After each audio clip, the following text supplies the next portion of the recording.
Welcome to this episode of YouTube where we've been addressing the issues that we've had with bolts kind of staying up in the woods and having a little bit of instability.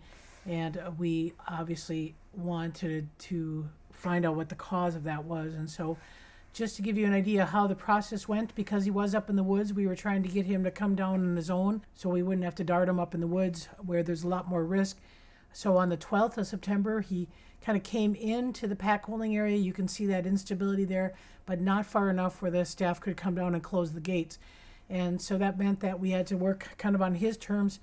Again, wolves that are socialized generally are handled, but when an animal doesn't feel very well, the flight distance is one of those things that is typical of wolves, meaning that they see something that makes them a little intimidated, they back off.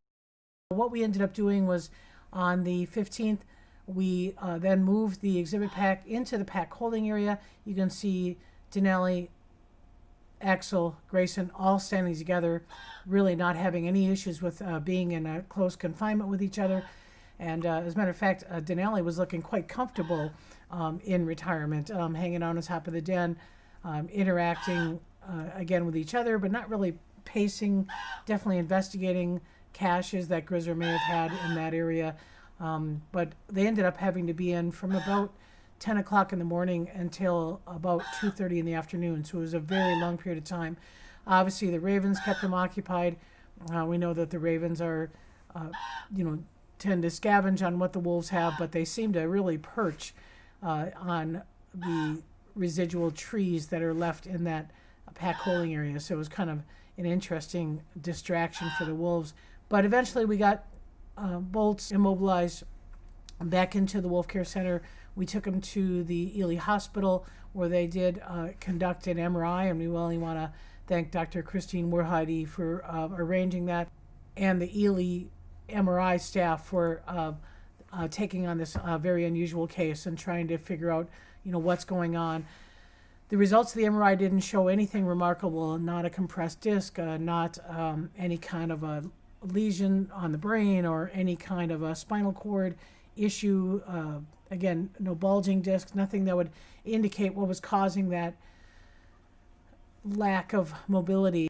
We're continuing to go through a list of options, working with Dr. Werheide at the Ely Vet Clinic as well as the University of Minnesota Neurology Department, trying to look at videos and trying to decipher what's going on. He is on some prednisone, hopefully giving him a little bit of relief on trying to figure out what's happening for him.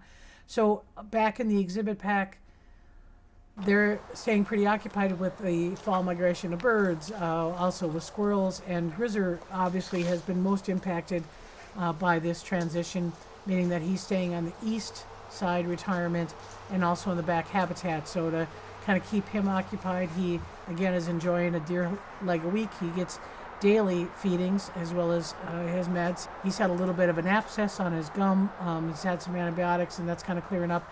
So he's giving him a deer leg to keep him, a little bit focused on something other than having bolts in the neighborhood. So you can see him taking that deer leg from the east side through the what we call the transition area where his night bed is, in other words, where the hay is that he rests, and caching it back in the back habitats. So thanks for watching. We do have a webinar on tomorrow night, the 22nd at 6 p.m.